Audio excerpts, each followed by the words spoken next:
Hey, welcome everybody to another edition of the Faith in the Marketplace podcast. I am your host, Elder Derrick Strickland, where we explore the intersections of faith and business with extraordinary leaders who are making an impact in their communities and industries. Today, we are honored to have a special guest with us, Dr. Myrrie Hayes. Dr. Hayes is an incredible entrepreneur, mother, grandmother, and the founder of a multi-million-dollar empire that began in 2016 with a behavioral residence organization. Since then, she has expanded into the consulting agency, a staffing agency, a training academy, and a 501c3 nonprofit. But her story doesn't stop there. Dr. Hayes is also involved in the tour business, tax service, financial services, and she's an avid investor. Starting with just $12,500 investment, her journey of success is not just about business, but it's about faith, resilience, and giving back. Today, we're going to hear more about her incredible path, the challenge she's overcome, and how her faith in God has been there through it all. Today, let's give a real welcome to Dr. Myrrie Hayes. Myrrie, come on out of there. How you doing? Hey, I'm like, geez, did I do all that? Yeah, you did all of that and then some. How you doing today? I am good. I'm awesome. I cannot Good. complain. Good. Well, listen, I've been looking forward to this interview since I started the podcast. I was sitting down making a list of the people that I wanted, and you were like top three for sure. You were top three because I know a little bit about your story and how you came up, but my viewers here at Derrick Strickland Ministries probably don't. And if they don't, I don't know why. If they any type of business entrepreneur, I don't know why they don't know you. So do me a favor. Let's start off. Tell us how it all began for you. Oh my goodness. You want me to start with birth or you want me to start with my business? I'm No, kidding. no, no, no, because we got to tell them where you come from. All right. So All we know you didn't, right. you didn't start off as an entrepreneur. So tell us about your upbringing. Okay, so my upbringing, I was born and raised in Kansas City, Missouri, home of the Kansas City Chiefs. I always gotta say that. Oh, yeah. Yes, I am the youngest of 14. I grew up in a household with a mom and dad. My parents were married, I think 55 years when my dad finally went home with God. Mhm. But just raised in a Christian family. My dad was a bishop. He was superintendent of what is it? The national I hear you. um oh gosh, COGIC. Yeah, Yes, my Koji, dad was Koji. superintendent. Yes, so I grew up Pentecostal, Kojic, grew up just in a household with brothers and sisters, us just loving one another. My parents were real into the family. We sat down at the table, we ate dinner. My mom put food in dishes, that type of thing. No Wow. eating off the stove. She Ooh, made wee. homemade biscuits every morning. For real. I had a great And, ooh, childhood. man, Right, every right. morning though? Every morning, homemade biscuits and homemade syrup. Yes. Wow. My Wow. mom Wait, hold on. was The the homemade bomb. syrup? Syrup? Homemade syrup. Man, mama wasn't joking. She wasn't playing around. Yes, Man. So yes, you was raised Kojic. So you used to going to church, what, about 4 or 5 times a week? yes. That ain't We got nothing to went, do with choir rehearsal or nothing. oh my Just gosh, we went most Sundays. Of course, you have your Sunday school, then you have your uh-huh. regular service. Then at Uh-huh. night, we had YPWW. Yes. Uh, Yes. then, at least once a month, we went to go visit somebody for 3 o'clock service. Wow. Wow. Yeah, then you have your Wednesday night Bible study, your Friday night service. I had it Wow. all, telling you. Man, I know about that too. And I didn't grow up Kojic. I joined the church. I got saved at age 20, and I just got kind of thrust into all of that at one time. And man, it can be a lot. But 14 children? Yes, 14, all by the same mom and dad. Everybody always has Wow. by the same mom and dad, by the same mom. Wow. Oh, well, of course, old school, they Yeah. had babies like that. Wow. So, how did you get involved with business? Like, what was it that you saw that kind of bit you to get into being an entrepreneur? I think it was more my dad. My dad always was doing something, you know. Hmm. He was a welder by trade, and so he went to work, and also he was a pastor, you know, and like I said, a superintendent, but he would always we was selling something, we was doing something. He was always because he had all these mouths to feed. So my daddy was Hmm. always doing something to bring money, and he was a giver. My dad gave. He wasn't, he wasn't fake about it. He was always giving to people. A lot of times he would feed people in the community that didn't have a lot because we didn't have a lot, but they had less than us. And so we were always hosting families, to come over and eat. And we'd be like, man, we barely got food. How are Wow. you feeding them? But he was a big giver. So he was always trying to find different ways to bring income in. And so I think we kind of got it from him because I mean, I remember in elementary school selling pencils. I remember selling candy, all the way Man. through school. I remember I was the message in junior high. I started selling messages. I was a messenger. So I would Really? make these little message things where people could write little love notes to their boyfriend and girlfriend, and I would take them and deliver them to the classes. Hold So I on. always had the mentality to figure out ways to make money, And so it started really, really in business, I would say. I was working for a mortgage company, Hmm. and in even in that, I was working a 9 to 5, but I also found ways because I found out they had like incentive plans, and I was like, because first when I started off there, I was like the lowest paid employee. And Uh-huh. then after my manager found out that what I was making, he fought to get me a raise. And so Oh, HR was like, this is the highest raise somebody ever got. It wasn't a lot, but it was the percentage that was high. ah, So then gotcha. that I was like, well, let me look at other departments because this people making commission. So I applied at another department, and then I found out they had like certain incentive programs for VIP clients. So Hmm. then I took it upon myself. I made me some cards and I started hunting down VIP clients, Wow. just so I could make the commission. And so Hmm. just within a job, still trying to figure out other ways, to make Hmm. extra income.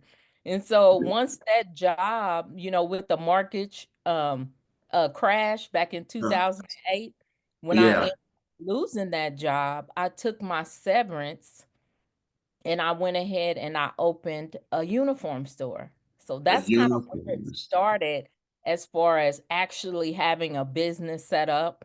And Uh-huh. so me and my sister went into business together because she was doing mobile uniforms. And then I Uh-huh. had a severance package. So we got an actual location and we start Mm. selling school, medical, and like chef uniforms. Hmm. And so I ended up being known as the uniform lady. The uniform lady. Yeah, around Kansas City. Wow. Let me ask you this. Do you think family come together like that still? Do you find that? Do you run across people where, either brother and sister or two sisters come together and put their money together and make it happen? Do you ever find that? Yeah, I've seen it quite a bit.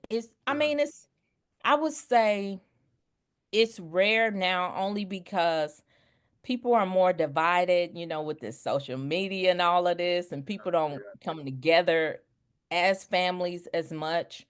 mhm. Everybody's kind of like all about their individual agenda. So I don't see it as much, but I do see sisters and I just read a story about two sisters and a mom who started a business who are being very successful. And so I do hear it. And not so much people that look like us, but in Yeah. other cultures, people Uh-huh. come together a lot and do business. So yeah. Wow. Wow, that's amazing because it seemed like it would be better to, as they say, keep business in the family, to keep it Yeah. all in the family. But that don't always happen. Like you said, we don't see it too much in, amongst African Americans. But man, I wish that we did see it. Like you and your sister were able to come together and do that uniform business. And what you said was very successful. I believe so. We ended up, we grew that one store. We ended up being at three locations, one Oh, being right yes, by sir. the Independence Mall. And Mhm, so ultimately we ended up selling the business because I was mhm, moving.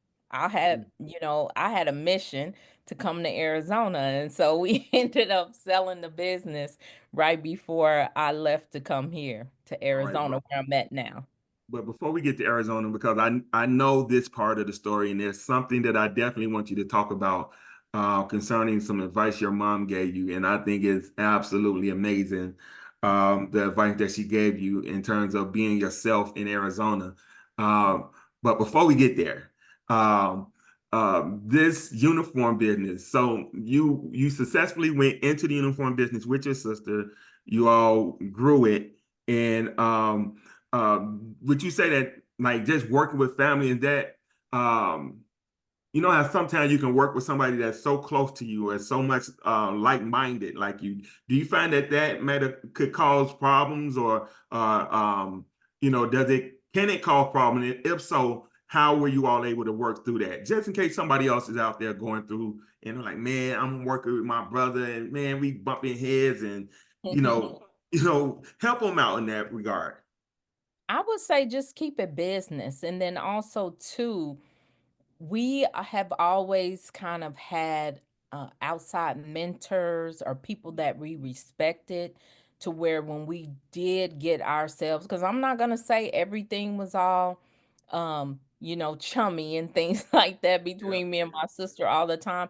I will say this when we were in business in the uniform store, because it was a success because we were profitable, we made decent money, we did not make money like we made in this next business. All right. So it wasn't as stressful because we were always kind of hustling on the same page, you know what I'm saying?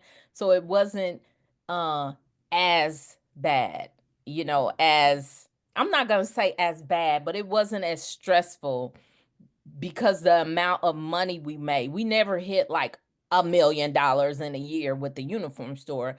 We Mhm. just were um we were profitable, I would say. We were making enough to live off of. Everything was okay. And so I think with us having people that we respect around us to give us advice. Then we had there's an organization called the Kaufman Foundation who mentors a lot of small businesses. So we had programs like that were helping us. And so with us just reaching out and asking for help, we were able to, maneuver through things and not have like a lot of stress or a lot of, us battling each other a lot. Yeah, yeah. I mean, I can only imagine if me and my sister did a business together. Like she helps me with my merch. Like she helped me with this, but man, I can't tell you like how many different designs we didn't went through trying to get this merch together. It's like, oh, I don't like that. Yeah, I like it. I'm doing it. Yeah, oh, okay, okay, do it, do it, do it. So, Man. you come out of the uniform business. Does she come with you out of the uniform business? Or did she stay? Well, no, we both. We just sold the Sold it. business. All Yeah. right, got it, got it. You ever ride past the building and be like, man, I could do a better job than what they doing? No, you ain't got to answer that. When I go there, actually they closed, but but yeah. But I do see ads sometimes. Like I'll look up something and I'll see a picture or ad Uh-huh. from when we had the business. Cause stuff you put on the internet never goes away really. Right, Right. It just kind of goes down on the list. So when I see that, I'll be like, man, I remember those days. Wow. So man, just maybe the Lord led y'all out of that before maybe that business wasn't a sustainable Could business anymore. could have been. Could have Oh, been. well, man, Because God. back then it was, people were going more in the stores. Right now, a lot Hmm. of retail is really online. Hmm. A Yeah, lot of yeah, it is online. So yeah, yeah. yeah. You got to know how to go from brick and mortar to click and order, Yep. as they say. Yep. Yeah. So you got a nudge or maybe even a calling saying Phoenix, Arizona. Tell me Yes. about that. Oh my goodness. I actually went to visit. Hmm. I had a niece that was here, only person in Phoenix. I had never been here. And so came to visit, stayed a week. It was me and my husband at the time, and we were kind of looking around in different neighborhoods and just trying to see. And I went back to Kansas City, and I don't know. I mean, I feel like I don't know if it was a voice or what, because people say, "Did you hear some?" I don't know. I just had the overwhelming feeling like I had to move. And I know it was God, Hmm. but I just don't remember how it came to me, you know? I Hmm. can't remember.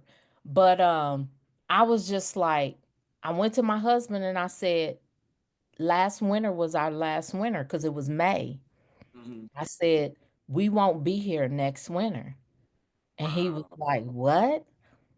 And I said, we won't be here. I said, we're moving to Arizona. And he said, yeah, right. And I said, okay. So I ended up hiring a realtor that Uh-huh. was in Arizona, and she was going around making videos for me, emailing me, Wow. looking for a house. And so ultimately, she just told me, she said, what's the most important thing to you? I said, well, we're going to be in Arizona. I said, I don't really care how the house look. I just want my yard to be nice. I want my kids to have outside time, and have a nice yard. She said, okay. So she ended up sending me this house. The inside of the house, it was a decent house, but the inside was purple, pink, blue, yellow. These people had painted all kind of stuff. It was bad, but the outside was beautiful. It was Really? cool with the gate, everything I would want. Palm trees and rock fixtures, and it had a Uh-huh. jacuzzi, and the outside Wow. was nice.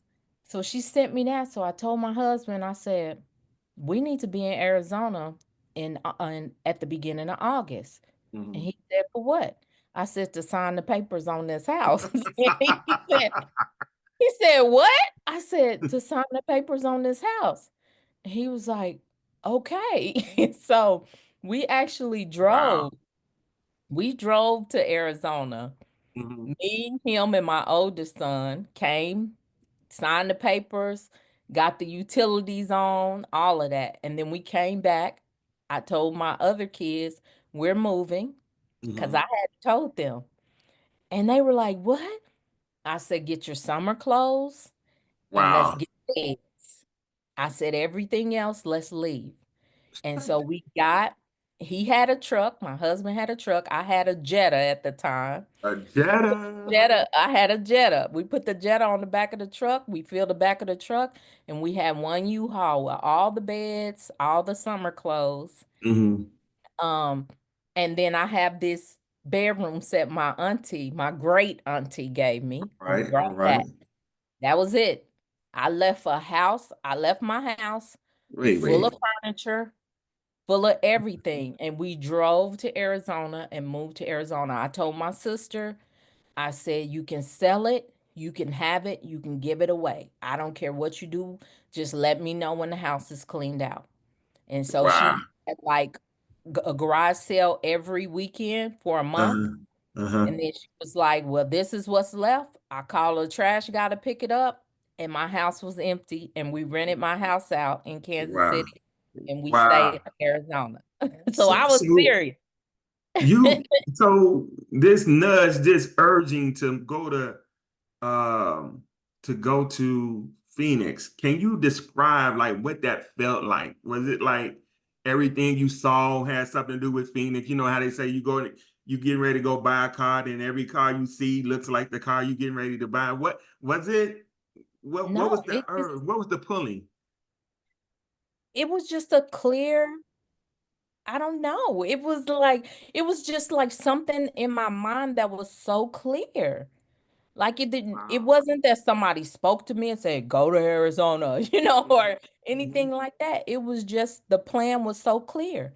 You need to go. And the thing is, I had never really moved away from my family, and I'm the youngest. And Mhm. so even my pastor was like, you don't need to go. You don't need to Oh. go. He was like, you should stay here. He said, I'm not gonna make you stay. Because me and him used to like joke. He like, I'm not gonna make you stay, and I'm not gonna pray for God to make you stay. He said, Mhm. but I think you should stay. And I said, Now, I said, I gotta do what I feel like I'm led to do. I gotta go. now, you got to put a pin in it right here because there's a lot of people right now that's watching. God has told them to do something, Mhm. and even some of their greatest influences in their lives don't see the vision. Well, number one, it wasn't their vision.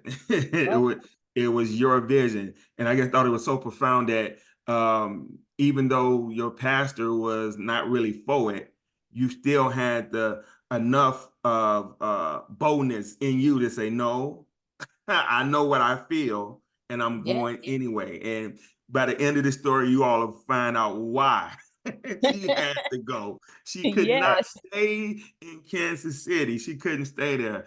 But I remember you saying something about just maybe your self identity, your self esteem, or something like that that you were struggling with. Can you tell us about that and what Oh your yeah, mom said?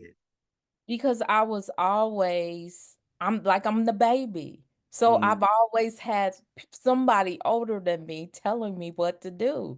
And I was scared because I didn't know nobody in Arizona but and this is the kicker. The niece that was living there ended up getting a job a couple of hours away from Phoenix. And so wow, it was like, dang, she ain't even here. So you know what I'm saying? It's just gonna be me, my husband, and my kids. Like, wow. and for me to be like the baby child, you know, I was just like, I'm scared, like I don't know. I know I'm supposed to go, but I was fearful of going. And so my mom had told me, she said, Myrrie, she was like, you go there, you know, because you can be anything you want to be when you there. She said, don't nobody know you. She was like, so you can have any type of, because I was very shy. And people always like, oh, you the group home queen, you're an extrovert. No. Mm, mm, mm. I was very shy. And Wow. so for her to tell me that kind of felt like she was giving me permission to like just do this. Just go there and be whoever, Hmm. And she was just like, I'm proud of you. Just go and just go. Just go and do Hmm. it. And I know me and my mama was very close. I know Mm. she was probably like, man, I really don't want her to leave. Look, I'm getting choked up because it's my Man. mom passed. Yeah, So, but yeah, yeah, yeah, yeah. But when she released me, you know what I'm saying, to go and be whoever you want to be, I came to Arizona with a mission, and I sought people out. I started going to meetups. I was nervous, stomach in knots when I'm going to these meetups, because I had to come out of my shell and out of my Uh, comfort zone and just get out and start meeting people. do you think you could have done that had she not been so positive No, to I about probably them? I probably would have came here and been myself, been at home. Wow. So that just goes to show me that she was confident in the training and the teaching that she gave you. She knew you had the right training in you to go. Yeah. Man, that right there, it speaks volumes. As I got a daughter that's in college and I worried about her. And one of my friends was like, man, you didn't already told her. So now you got to have faith in the training that you gave her. That's it. And she's out there thriving and good grades and ain't even worried about nothing. I'm sitting back like, oh my God, what's wrong with my Right. baby? But man, she sent you with a good message to go and be whoever you want to be. And Yeah. who did you become when you got to uh Phoenix? Well, who did you become? Like I said, I just got out and started meeting people. Um, some people don't know when I moved here, I got a job. Look, I was working for an energy company and I Uh-huh. met a lot of great people. And and I ended up moving up in the ranks, became team lead, became supervisor there, and then ended up um I had a boss I would say that did not have integrity, and he was using me Mm-hmm. to kind of um be a buffer between him and the team I was over. Oh, So gotcha. he would pull me in meetings and you know change bonus structures up in the middle of the month.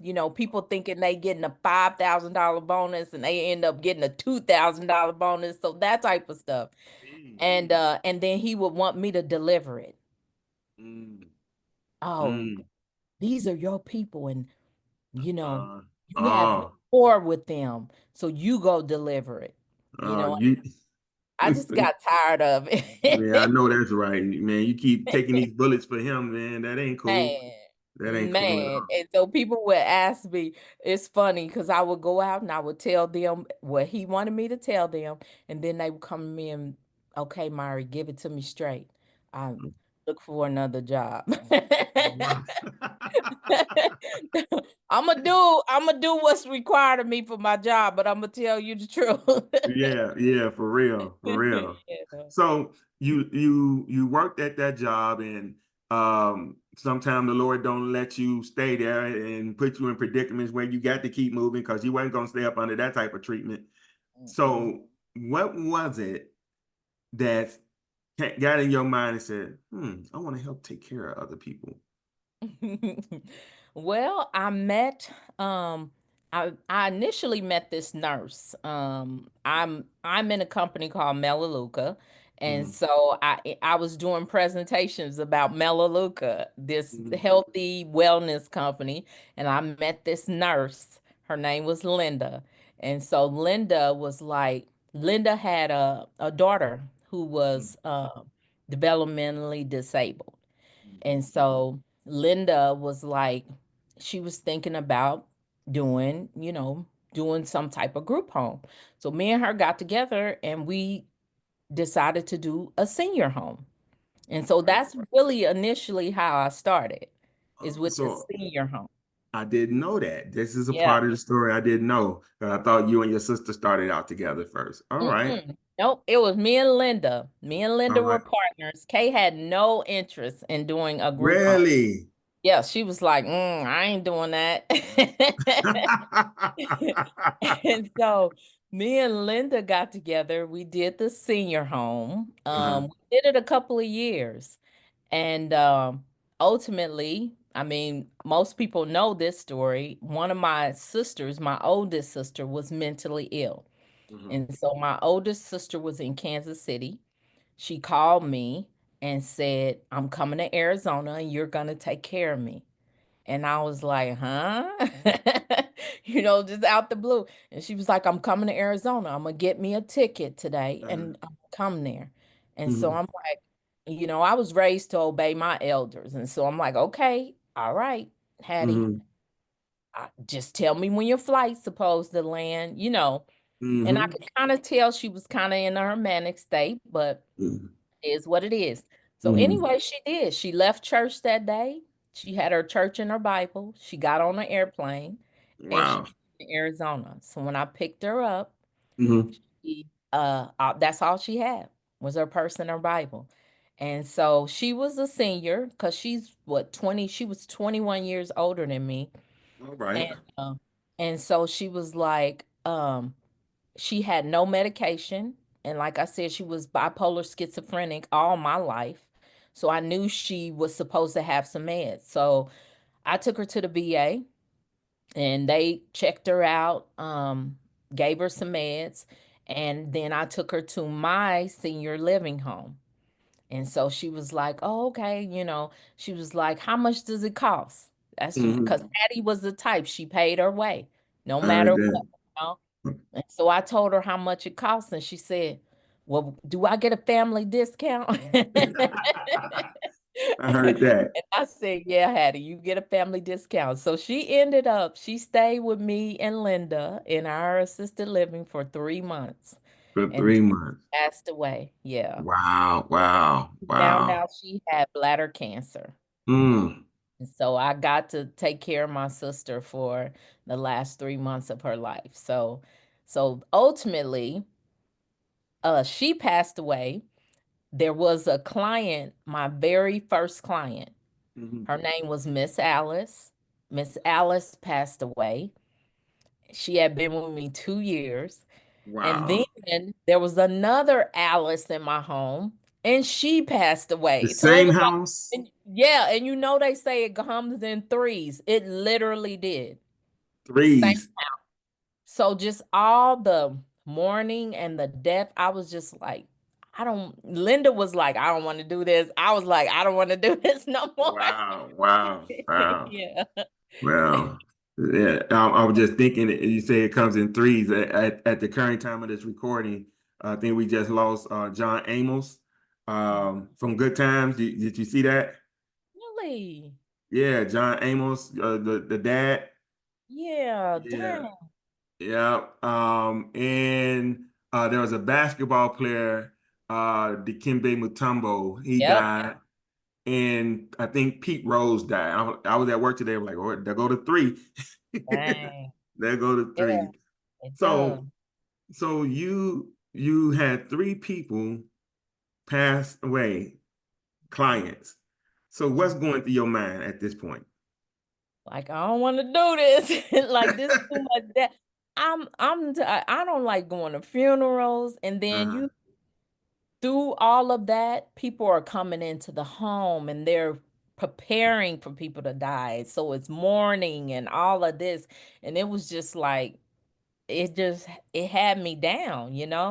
And so while I was out, because I'm always telling people, market. So I'm out networking and marketing, and I met a social worker Mhm. who had talked to me about behavioral health. And she was like, maybe you should go behavioral health. They need group homes. They need some people to take care of people that are mentally ill. And so I was like, wow, Hattie was mentally ill, my sister. Mhm. So maybe I could maneuver, pivot into that kind of in honor of her. And Mhm. so that is ultimately how I got into behavioral health. Wow, wow. But this is leading into I guess my first real question for you. Um, During this time of going through these deaths and I guess maneuvering through that, was there ever a time when you felt like giving up? And how did your faith sustain you during those challenging moments? Mm. Yes, there's always times I feel Feel like giving up, throwing in the towel? I'm telling you, there through this whole process, Hmm. just with a lot of things, Hmm. going on, I felt like it. But I always hear this still small voice that says, Uh-huh. "You are an overcomer." Wow, wow. Or overcomer. And then some days I hear, girl, I ain't gonna put more on you than you can bear. Hmm. Hmm. And then I know that some things that I go through are things that I was going through then. Uh-huh. There's always somebody going through something worse. Something. Yes. So it's Wow. like, why are you too good to go through something? you know? Wow. So Wow. these are the type of things I think about when I'm going through my pity party or when times get hard Hmm. because we are overcomers. Yes, we are. Yes, we My are. dad used to say that all the time. You know, this is somebody that was a sharecropper in Mm, Mississippi. mm. My dad moved from Mississippi to Kansas. Wow. Wow. Wow. And my Sharecropper. dad would always say, we are overcomers. Hmm.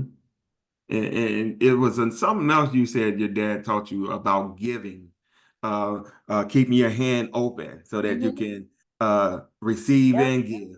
Yeah, Yep. yeah. Because if you keep your hand like this, it can flow in and it can flow out.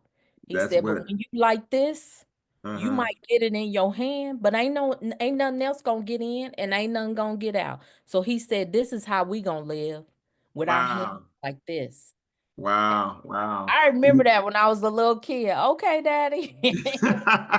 See, that's amazing. That right there is just proof positive that teach your children to do the right things. And when they get old, as the Bible says, they will not depart from it.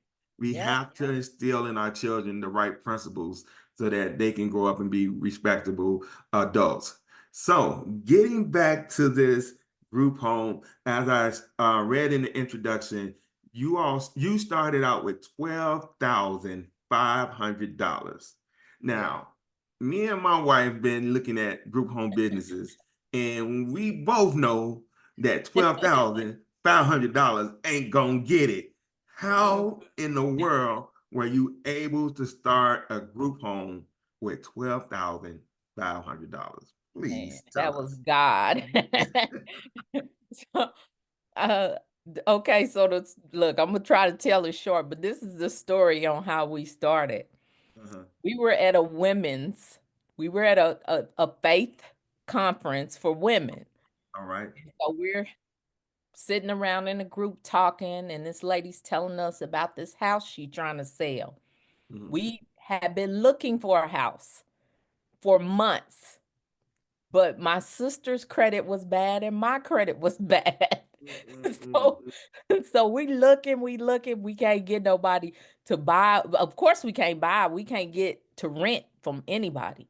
Uh-huh. So we're in this meeting, a small group, and so the lady's talking, and so my sister said, "You know what?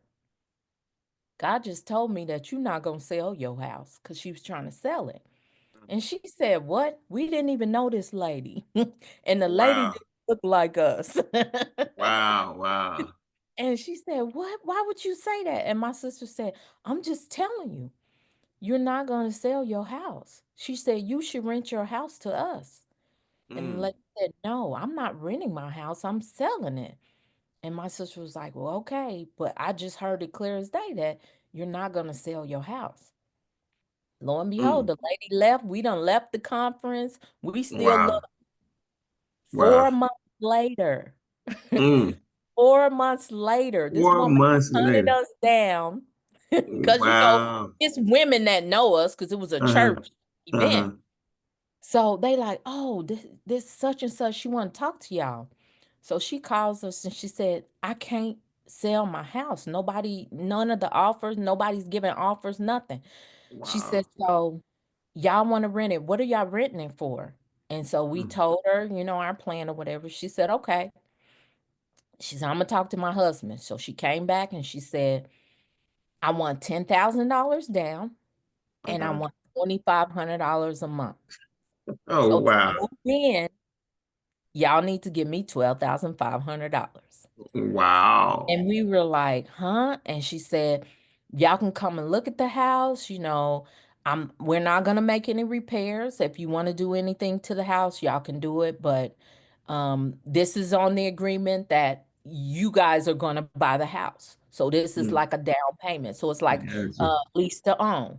Mm-hmm. Like, okay, so we went and looked at the house. The house needed work, Mm-hmm. and so me and my sister was like, let's do this. So we gave that woman Wow. $12,500. Wait. Can I ask you a question? At this point, how many children do you have?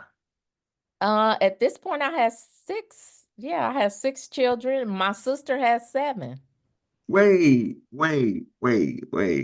You had six and you Hmm. decided to go all in on this group All home. in. All in. Yes, all in. We were Wow. all in. And my sister was like, my sister's an RN, so she was like, "All right, I'm gonna work." She was like, "You gonna work?" Because I was Mm-hmm. working a commission job, so I Mm-hmm. was just like, I'm just gonna do my hardest to make the biggest commissions I can make, so we could keep putting into the house to get it Mm-hmm. going.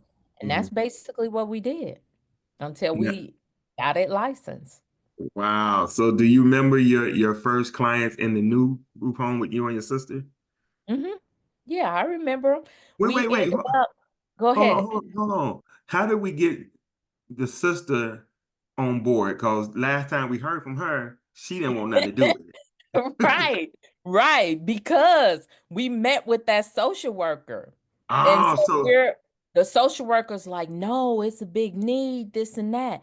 And I'm gonna tell you, my sister's a fighter, right? She's a fighter. So after we meet the social worker, we start making phone calls and calling around.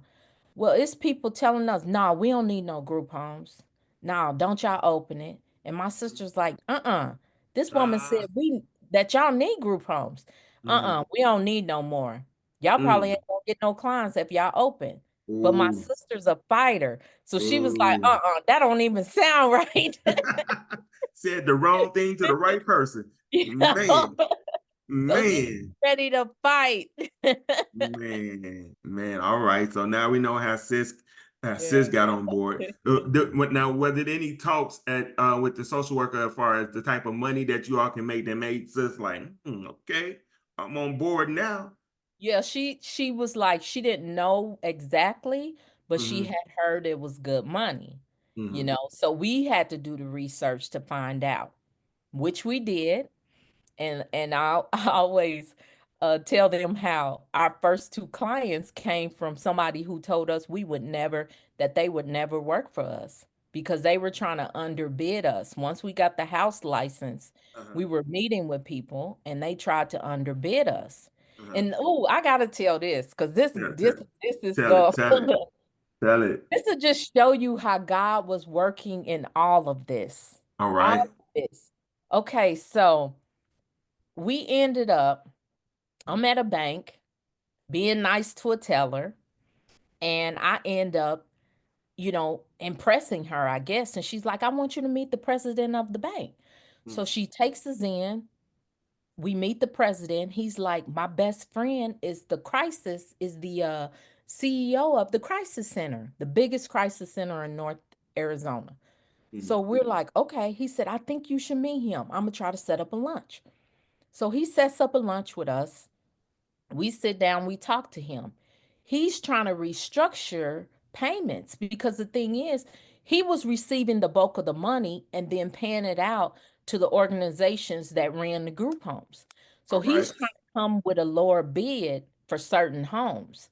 So he came, brought his executive team to our group home, sat Wow. down at the table, everything. Uh, He's telling us, no, we can't pay you the regular rate. He trying to pay us like almost half.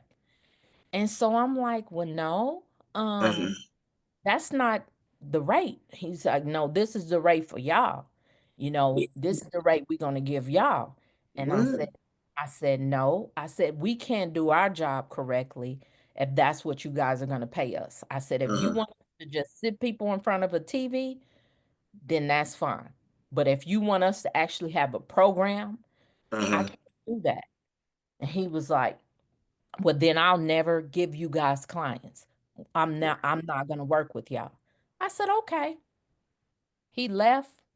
And now lo and behold, at this meeting, it was this woman that was over the insurance company. She was supposed to be in this meeting.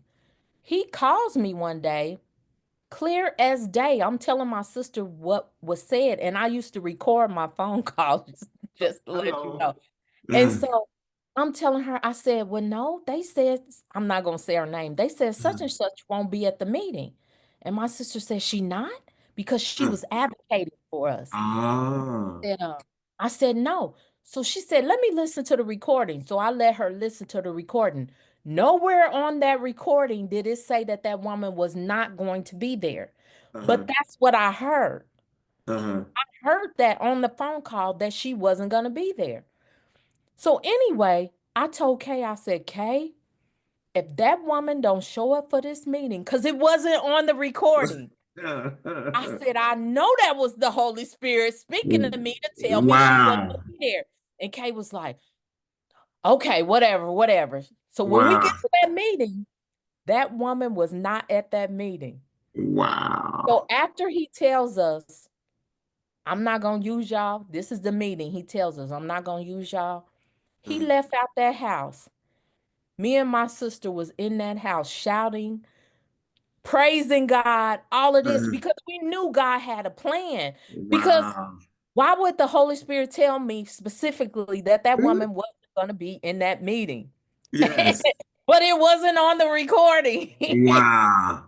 So anyway, lo and behold, we out marketing still because we like, okay, we just not gonna get people from this crisis center. We gonna go. So we driving around, we at this clinic talking. I get a phone call. Uh-huh, One of the people on his executive team, like his chief operations officer, calls me uh-huh. and says, hey, I got two clients for you.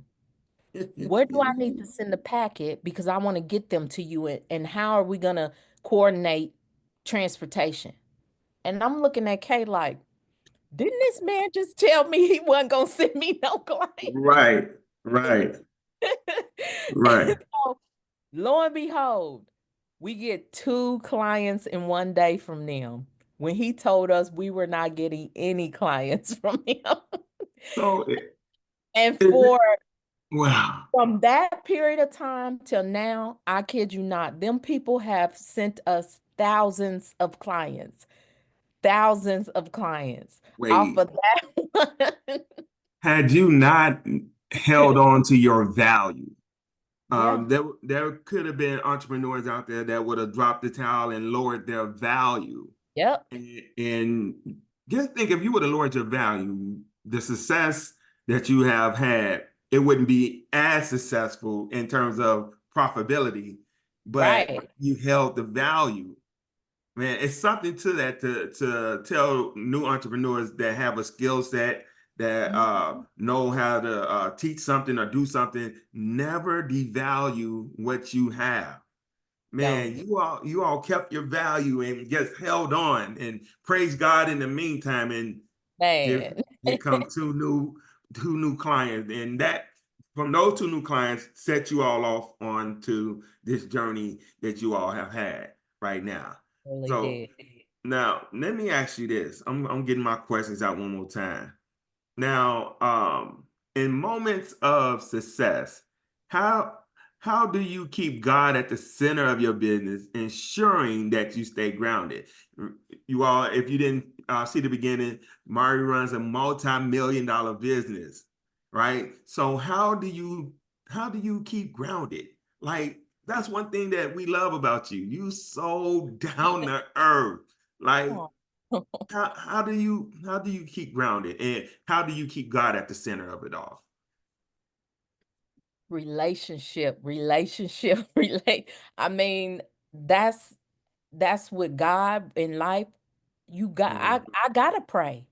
I mhm, gotta have, I gotta read my word. I have to stay on my knees. If mhm, y'all only knew the things that that I've had to deal with in business. mhm, I'm on my knees and I'm connecting with people that are praying for me. I read my word. I'm studying. I listen to messages. I just try to just keep pouring in myself because the thing is what you put in is going to come out, and I feel like that's why my faith stays strong. I mean, I'm not the type to just be, going around laying hands on people and, and speaking in tongues at any given ta ta moment. ta and t t t and all, Man, yeah. But I know that I have a relationship. And I Hmm. know that he speaks to me. And I know sometimes he'll he'll do things to let me know he's there, you know? Hmm. Yeah, And yeah. so just relationship. Wow. But let me ask you this. Uh, there's a term called sudden wealth syndrome. Now, I'm not saying that your success was suddenly, because you certainly went through some times and some trials to get to the point where you are. But how were you able to stay grounded when you seen the first like big check that was yours, like all yours? Like the normal person probably would be bouncing around the house, but how was God able to do that with you? Like, or did he? Did you ball out? did you ball out the first time? Or how, take us through that. Like when you first like, man, this for me, my family. Take us through that. I just think it was the way that I was raised There it is. because I know that I know that things that I get and blessings that I receive aren't just for me, you Mm, know? And it's not like I'm just not like I'm not gonna go out and buy some Lamborghini or something like that because that's not my character. mm, Do I have nice things? Yeah. Here mhm, and there I buy nice things. Do I ball out like crazy? No, because I'm always thinking about I got grandkids, mm, and I'm thinking about there's things that I want them to be able to do when they're older. And then I mhm, have my mom. mm. I'm totally made sure my mom was comfortable. So whatever she asked me for, I got it. You know what I'm saying? Wow. So Wow. things like that to me are more important to make sure that my family is good, that Mhm, nobody is homeless or now I can't keep just giving and giving and giving, if mhm, they not doing what's right, but just making sure that things are set up properly, um, that I have assets to leave to my children's children and and mhm. um and then that I have myself because I don't want to work forever, you I heard know? that. I heard So, that. so I just feel like people in my family live a long time, to their 90s, 100s sometime. So I want to make sure that I'm good. I don't want to be flashy now and then be regretting it later.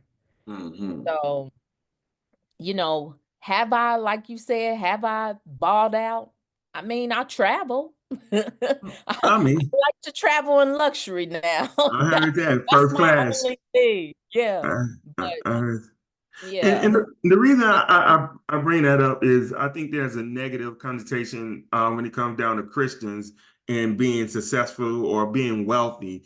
I think that we are taught not necessarily on purpose, but just because this has just been the culture that if you're saved and you're a believer, that you're supposed to be poor and you're supposed to be really humble, head down, don't speak too much, don't really, know your value. And it's irking me to like, it's I really don't irking me. I don't hang around no people like that.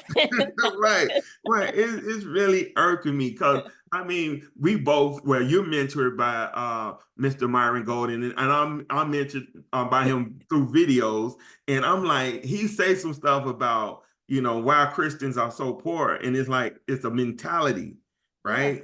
So how were you able to break out of that mentality, especially coming from a church family where this is like it could have been rooted. Now, it could have been your father, entrepreneurial spirit that is led you to do this or gave you a different set of core values. But is there anything you can say to that Christian entrepreneur that don't believe that, or that believe if they're wealthy that it's something wrong somewhere, or we like to throw these scriptures, they like to misquote scriptures and tell you that money is the root of all evil. right? We know it's not that, is that the love of money is the root of all Right, evil, right? So right. speak to that entrepreneur right now so that they can get out of this poverty mindset.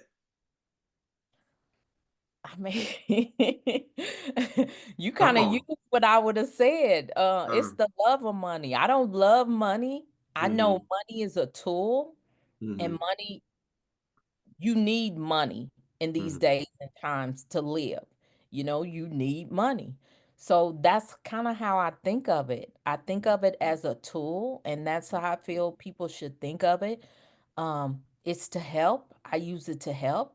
I use it to, you know, fund orphanages and Wow. do things that, I wouldn't be able to do if I didn't have money. So there's a lot of people out there that depend on people having money. So I Why don't not see let it be anything you? wrong with it. Yeah, Yeah, so I yeah. don't see anything wrong with it because if you work for it, you're not stealing it from anybody. You work Mhm, for it. mhm.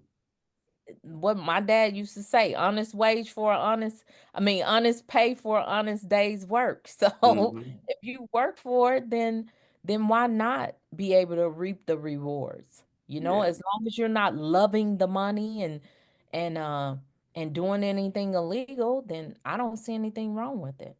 Sorry, I don't see anything wrong with it either, but we do know that that is the mindset of some. And with prayer, we hope that a lot of people come around, especially after hearing your story here. Now, I'm not going to keep you too much longer, but as far as the group home business is concerned, for those that are maybe looking into it, like maybe my SEO on this video has landed this video in front of a person that is thinking about uh, starting a group home, and they really want to know, like, how much money can a person actually make running a successful group home?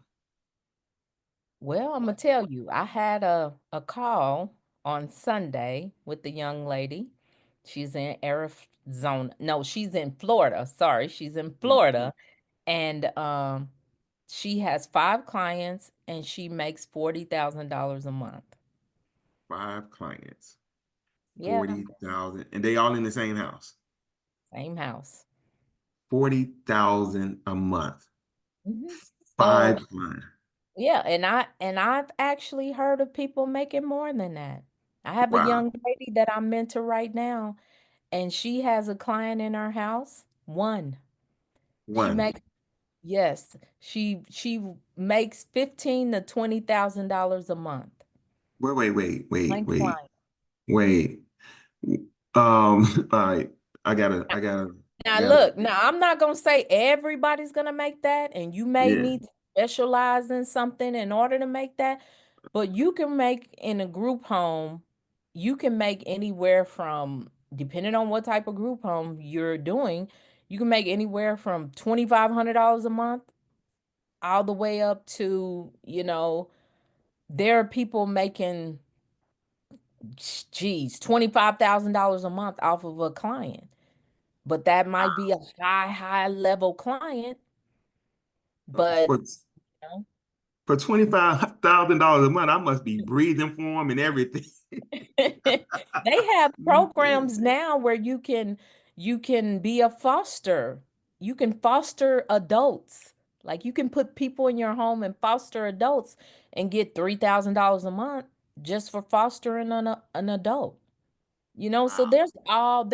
there's so many different type of programs out there that are government funded, and then not all group homes are government funded because there are some, like I said, you may have 10 people in your house and only make $2,500 a month. So Wow. it just Wow. depends on what type of group home you do. But yes, group homes can be very lucrative. Group homes have been very good to me. All right. Now, what are some of the cons of having a group home? Of course, people hear about the money and all of that, but Yeah. what are some of the cons of having a group home? Well, I'm gonna tell you, just like on the call with the same young lady from Florida, um, turnover. Mm. She's burnt out Oh, because wow. And that's what she said. She was like, "Forget this money." She Wow. said, "I'm burnt out. I'm not spending time with my kids. I'm not Mhm. spending time with my husband. People not showing up for work." So that's one of the cons. You might have a group home and you can't find good employees. Mhm. You know, I've been blessed because I've been able to find, people that stay because I treat my employees very well. And so I gave her some advice and words of wisdom on things to, kind of help her retain her employees and search for, better employees. And so yeah, so there are cons. I mean, it's a lot of regulation. You could Red go to tape. jail, you Wait, wait, know. wait, whoa, whoa. Jail? I mean, you could things happen within group homes where there's 400 and some group homes that are shut down here in Arizona because people weren't doing what they were supposed to do. So you have to do things right. You have to abide by the regulations. You have to stay up on the regulations. It's Mhm. a lot. And so I always tell like my mentees, I'm not going to tell you it's going to be easy. This ain't easy money. Mm. You going to work for it. Wow, wow. Ooh, Lord, have mercy. It can Wow. be lucrative. Uh-huh. If you get you some systems set up, Hmm. you may not have to work in your home. I see, I see. Yeah, well, they say anything, what is it, worth fighting, worth having is worth fighting for, or, It. and putting in the work to do it. That's Man, it. so I certainly thank God for you being with us today. Now, you have a academy for people that are in the group home business, or what is the academy for? Okay, so the networking academy is really for people trying to all the way from trying to start to Uh-huh. people that actually have an active group home. Hmm. It's just a community where I share information.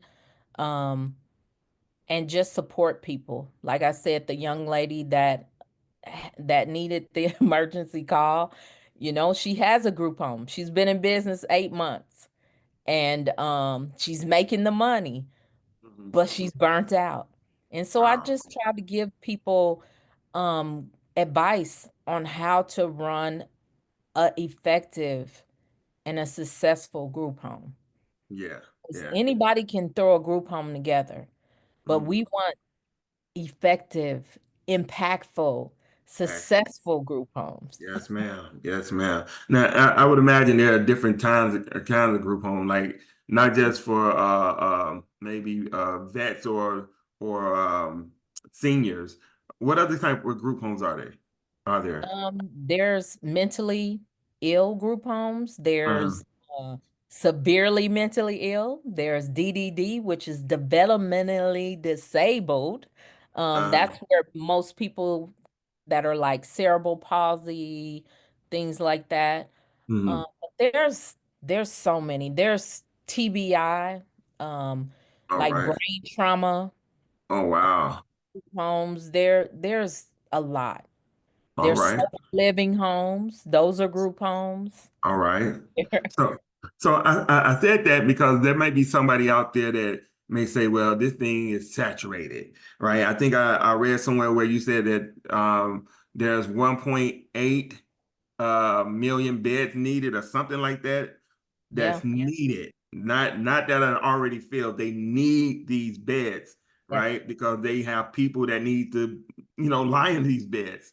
So it's definitely not a saturated industry. Not to the point where a person shouldn't at least look into it to see if it's the right fit for them. Would you say right. that's true? All right. That's very true. It's there's such a big need. My Mhm. only thing is if you're not somebody who has it in them to take care of other people, and I'm not saying, you know, you're a bad person or, there are just some people that don't have it in them. There are some people that do not need to work in this field. So if you don't have the empathy, if you don't care about people and their lives, if you're not passionate or compassionate, then don't do it. Got you. But Got there you. is a huge need. There's there, there's a huge need, and there's a lot of people out here right now that are saying, I always wanted a group home, you know, Mhm. and they just never took the time to do it. Wow. So Well, if you all out there right now and you're thinking about owning or starting a group home, you definitely need to look up Dr. Myrrie Hayes. Myrrie, where can they find you at on social media? they can find me on Instagram at the Myrrie Hayes and Facebook as Myrrie Hayes. I had to think about it. You can also find me on YouTube under the group home U. Right, Group Home You on YouTube. So that's our show for today. I want to thank each and every person that came out today. And do me a favor, go ahead and subscribe to this channel. Smash that like button. And if you got any questions for Myrrie, you can put them down inside of the comments section right here, or you can find her right on her YouTube channel. And listen, you want to be a part of that academy because it's all going down inside of there. So if you're serious about actually starting a group home and you want somebody to kind of like, hold, it's a little bit of holding hands. I ain't saying she's gonna rock you to sleep, but it's kind of, she's holding your hand to the point where she's giving you some practical tips and give you some practical training so that you don't have to necessarily make the mistakes that she has made. It's kind of like if a person is going through the minefield, would you want to walk in front of Myrrie or would you want to walk behind her? You probably would want to walk behind her. You know why? Because she know where all the mine's at. You don't have to get blowed up.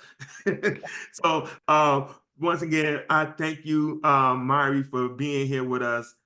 This was a blast, and I heard part of your story that I didn't know before. So I thank God for you being here. And before we get done, I'm going to pray for our guests, and I don't want my guests to come here without having a prayer for her and for all of my guests. So we're going to go into a short prayer, and we're going to let you all go. Is that all right, Murray? That sounds good. All right. Count, Father, in the name of Jesus, Lord, we thank you. We thank you for our guests. We thank you for our sister Myrrie that is here with us today. God, I ask that you get continue to bless her and keep her. Continue to make ways and open doors for her. Oh, God, continue to bless her, God, with her heart's desire.